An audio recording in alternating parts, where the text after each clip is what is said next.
Hello मेरे प्यारे दोस्त, आज की इस वीडियो में क्लास 10th के लिए बिहार बोर्ड 2024 का यहाँ पर हम 80 ऑब्जेक्टिव प्रश्न लेकर आ गया हूँ, जो कि गारंटी है कि 40% इसमें से जो ऑब्जेक्टिव प्रश्न है वो बिहार बोर्ड 2024 परीक्षा में आने ही वाला है। और ये जो मॉडल सेट है हमारा, ये साइंस का मॉडल सेट है। ठीक है, तो हम इसको बिना देरी किए स्टार्ट करते हैं। ठीक है, पहला क्वेश्चन देखिए। पहला क्वेश्चन क्या कहता है? पहला क्वेश्चन कहता है कि किसी उत्तल लेंस की फोकस दूरी हमेशा होती है। तो आप लोग सभी जानते हैं कि किसी उत्तल लेंस का फोकस दूरी धनात्मक होता है। ठीक है, ऑप्शन नंबर ए जो है इसका राइट आंसर है। ठीक है, अगला क्वेश्चन देखिए क्या कहता है। अगला क्वेश्चन 2 नंबर कहता है कि किसी शब्द कोश में पाए गए छोटे अक्षरों को पढ़ते समय आप निम्न में से कौन सा लेंस पसंद करेंगे। यानी इसका कहने का मतलब है कि आपको यदि छोटे अक्षरों को पढ़ना हो तो कौन सा लेंस का उपयोग करेंगे, पसंद करेंगे, उपयोग करेंगे। ठीक है, तो 50 सेंटीमीटर फोकस दूरी वाले उत्तल लेंस को हम कहते हैं। ठीक है, ऑप्शन नंबर सी जो है इसका राइट आंसर। अगला क्वेश्चन देखिए, बिना हम देरी की इसको फटाफट हम जल्दी जल्दी बढ़ेंगे आगे, ज़्यादा समय नहीं लेंगे। ठीक है, तीसरा क्वेश्चन देखिए। क्वेश्चन नंबर 3 बोल रहा है कि मोटर गाड़ी के चालक के सामने सामान्यतः लगा रहता है कौन सा जो है, मतलब दर्पण लगा रहता है, तो वो है उत्तल दर्पण। ठीक है, यानी कि ऑप्शन नंबर बी जो है इसका राइट आंसर। अगला क्वेश्चन देखिए क्या कहता है। अगला क्वेश्चन कहता है कि एक व्यक्ति समतल दर्पण की ओर 4 मीटर पर सेकेंड की चाल से आ रहा है, तो व्यक्ति को समतल दर्पण में बना अपना प्रतिबिंब किस चाल से आता हुआ प्रतीत होगा।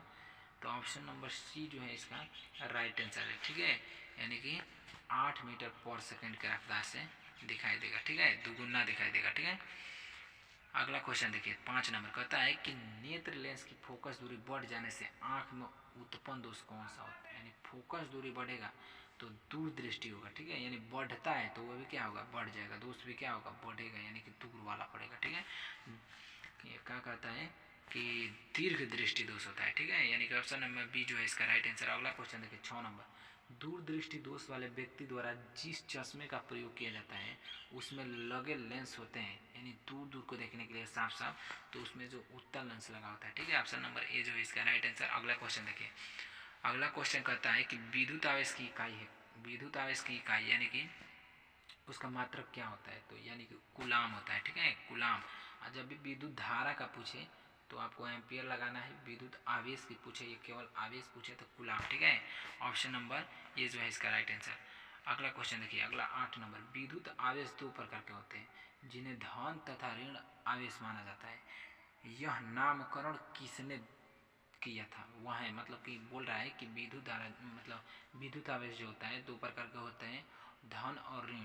तो इनका नामकरण किसने किया था? तो इसका ऑप्शन नंबर डी जो है इसका राइट आंसर है, यानी बेंजामिन फ्रैंकलिन ने किया था। ठीक है, अगला क्वेश्चन देखिए। एक पदार्थ को 1 कूलम धन आवेश में आवेशित किया गया है, तो इस आवेशन में पदार्थ से जो इलेक्ट्रॉन निकल गए हैं उनकी संख्या क्या होगी। ठीक है, तो इसका जो राइट आंसर है 6.25 गुणे 10 के पावर 18। ठीक है, ऑप्शन नंबर ए जो है इसका राइट आंसर। अगला क्वेश्चन देखिए। अगला क्वेश्चन कहता है कि किसी विद्युत बल्ब पर 220 वोल्ट तथा 100 वाट अंकित है, जब इसे 110 वोल्ट पर प्रचालित करते हैं तब इसके द्वारा प्रयुक्त शक्ति मतलब शक्ति कितनी होती है। ठीक है, तो इसका जो राइट आंसर है ऑप्शन नंबर सी जो है इसका राइट आंसर है 50 वाट। ठीक है, अगला क्वेश्चन देखिए। ये जो है बहुत ही वीवीआई ऑब्जेक्टिव प्रश्न है। ठीक है, यानी विद्युत चुंबकीय प्रेरणा की घटना मतलब किससे संबंधित है। ठीक है, तो ये कुंडली से संबंधित रहता है।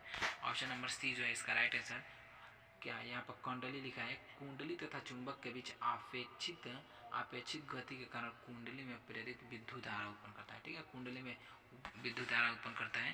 ठीक है, अगला क्वेश्चन देखिए 12 नंबर कहता है कि विद्युत जनित्र का सिद्धांत। ये भी वीवीआई ऑब्जेक्टिव प्रश्न है। ठीक है, ये वीवीआई ऑब्जेक्टिव प्रश्न है ये वाला। ठीक है, यानी कहता है कि विद्युत जनित्र का सिद्धांत किस सिद्धांत पर कार्य करता है, तो वो विद्युत चुंबकीय प्रेरण के सिद्धांत पर कार्य करता है। ठीक है, ऑप्शन नंबर सी जो है इसका राइट आंसर है।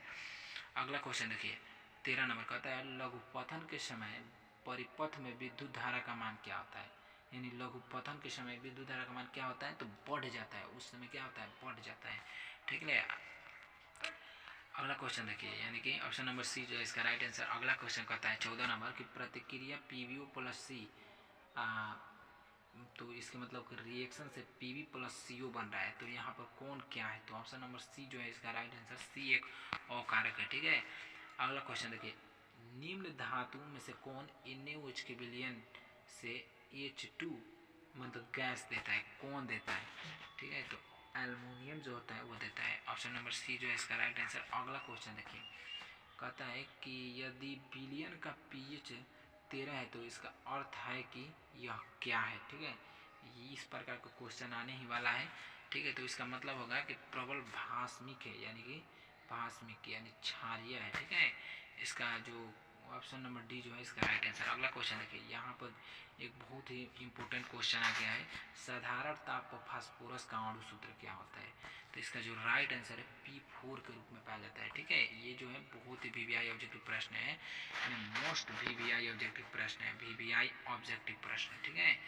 ये वाला इसको आप लोग को टिक लगा लेना है, ठीक है, ये वाला क्वेश्चन को, साधारण ताप पर फास्फोरस का अणु सूत्र, ठीक है। ऑप्शन नंबर डी जो है इसका राइट आंसर। अगला क्वेश्चन देखिए, अगला क्वेश्चन क्या करता है, अगला क्वेश्चन ये बोल रहा है 18 नंबर क्वेश्चन कि पीतल में रहता है, तो आपको मैं एक ट्रिक बता दे रहा हूँ, पीतल के मतलब कौन सा रहता है, तो आपका एक ट्रिक है ताज़ा, क्या है, ताज़ा, यहाँ पर एक ताज़ा, ठीक है, त से तांबा, ज से जास्ता, ठीक है, इस प्रकार से, यानी तांबा का कॉपर कहते हैं और जास्ता यानी जिंक Zn होता है, ठीक है। तो इसका राइट आंसर है ऑप्शन नंबर बी, यानी कॉपर तथा Zn, ठीक है, Cu प्लस Zn ये होता है, ठीक है। 19 नंबर क्वेश्चन कह रहा है कि धातु की प्रकृति कैसी होती है, ये क्या होते हैं, धातु जो होते हैं क्या होते हैं, तो ये कभी धनात्मक होता है, ठीक है। ऑप्शन नंबर ए जो है इसका राइट आंसर, ठीक है। आता है अगला क्वेश्चन देखिए, अगला क्वेश्चन क्या कह रहा है, 20 नंबर क्वेश्चन कह रहा है कि यहाँ पर देखिए, कहता है कि चुंबकीय अशुद्धियों को किस प्रकार दूर किया जाता है, तो इसको मतलब किस विधि से किया जाता है, तो चुंबकीय विधि, इसको कुछ नहीं करना है, चुंबकीय विधि बोल, इसमें चुंबक का नाम लिया है और चुंबकीय विधि से इसको दूर करेंगे, ठीक है। अगला क्वेश्चन देखिए, ऑप्शन नंबर डी जो है इसका राइट आंसर है। कहता है कि कार्बनिक यौगिक का आवश्यक तत्व है, मतलब कि कार्बनिक यौगिकों का आवश्यक तत्व हो जाता है कार्बन होता है, ठीक है। ये जो है VBI ऑब्जेक्टिव प्रश्न, ऑप्शन नंबर ए जो है इसका राइट आंसर। अगला क्वेश्चन देखिए, कहता है कि अक्रिय तत्व कौन है, अक्रिय तत्व हीलियम जो होता है एक अक्रिय तत्व होता है, ठीक है। ये भी एक बहुत ही इंपॉर्टेंट VBI ऑब्जेक्टिव प्रश्न है, आपको जो VBI ऑब्जेक्टिव प्रश्न है उसको बहुत मतलब माइंड में सेट कर लेना है, ठीक है। इस वीडियो को पूरा एंड तक देखिए, यहाँ से आपको बोले हैं ना 40% मतलब क्वेश्चन यहाँ से आने ही वाला है और लड़ेगा ही लड़ेगा, ठीक है। देखिए यहाँ पर ये जो है मोस्ट VBI ऑब्जेक्टिव प्रश्न, यानी VBI ऑब्जेक्टिव प्रश्न, ये जो क्वेश्चन है इसका 3-4 भाई होता है, ठीक है। ये जरूर आएगा तो आएगा ही, ठीक है। यहाँ से देखिए, एल्कीन श्रेणी के यौगिक का सामान्य सूत्र क्या होता है, तो ऑप्शन नंबर ई जो है इसका राइट आंसर CnH2n होता है, ठीक है। इसी पर एल्काइन होता है, इथाइन होता है, इस प्रकार से जो भी मतलब सूत्र है उसको याद कर लेना है, ठीक है। ऑप्शन नंबर ए जो है इसका राइट आंसर। अगला क्वेश्चन देखिए क्या कहता है, अपमार्जक बनाने में उपयोग किया जाता है किसका, तो कास्टिक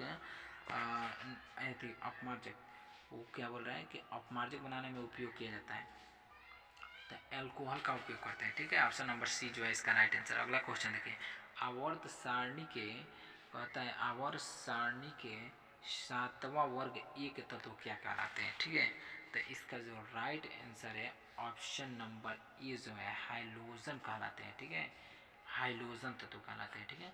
अगला क्वेश्चन देखिए, आवर्त सारणी में बाएं से दाएं जाने पर प्रकृति के बारे में कौन सा कथन मतलब असत्य है, कौन असत्य है, तो इसका जो right answer option number C, परमाणु आसानी से इलेक्ट्रॉन का त्याग करते हैं, ये गलत है, बिल्कुल गलत, ठीक है।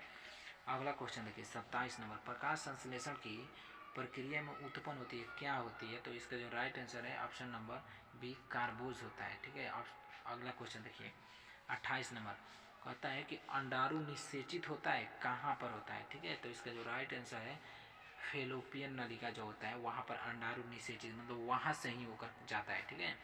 अगला क्वेश्चन देखिए 29 नंबर, श्वसन की क्रिया मतलब होती है यानी माइटोकॉन्ड्रिया में होती है, ठीक है। अगला क्वेश्चन देखिए, ऑप्शन नंबर बी जो है इसका राइट आंसर। अगला क्वेश्चन 30 नंबर, एक स्वच्छ मनुष्य में प्रकुंचन एवं अनुशीथिलन दाब होता है क्या होता है, ठीक है। ये जो होता है ऑप्शन नंबर ए, यानी कि इसको क्या बोल रहा है कि मतलब हाई प्रेशर और लो प्रेशर, यानी बीपी हाई बीपी डाउन, ये वाला है, ठीक है। 120/80 होता है, ठीक है। ऑप्शन नंबर ए जो है इसका राइट आंसर बोला है।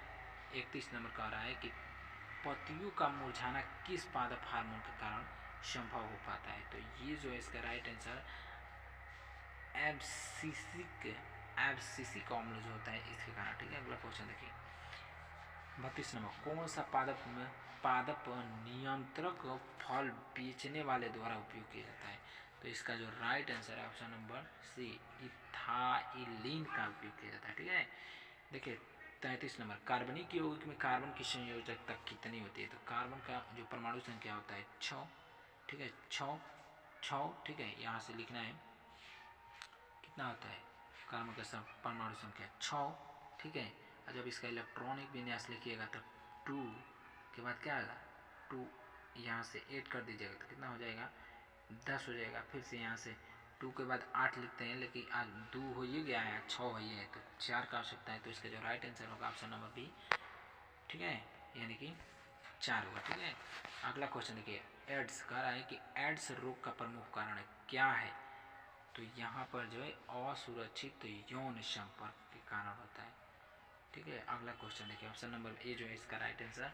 अगला क्वेश्चन, चमगादड़ एवं पक्षी के पंख किस प्रकार के अंग के उदाहरण है, ठीक है, तो यहाँ पर जो इसका राइट आंसर है ऑप्शन नंबर बी, समजात है, ठीक है। एड्स वाला जो क्वेश्चन था बहुत ही वीवीआईओ प्रश्न है, ठीक है। यहाँ पर 36 नंबर, वे अंग जिनकी उत्पत्ति तथा मूल रचना में तो समानता होती है, किंतु कार्य के अनुसार उनकी बाहरी रचना में परिवर्तन हो जाता है, ऐसे अंग को क्या कहते हैं, तो समजात अंग कहते हैं, ठीक है। ऑप्शन नंबर ए जो है इसका राइट आंसर। अगला क्वेश्चन देखिए, कृत्रिम परितंत्र का उदाहरण है कौन है, तो ऑप्शन नंबर सी जो है इसका राइट आंसर है, ठीक है, बगीचा क्षेत्र, ठीक है। अगला क्वेश्चन देखिए, कहता है कि प्रकृति में ऊर्जा का मुख्य स्रोत क्या होता है, तो सूर्य होता है, ठीक है। ऑप्शन नंबर बी जो है इसका राइट आंसर। ऐसे ऐसे इजी क्वेश्चन आएगा और आपको बना देना है, ठीक है।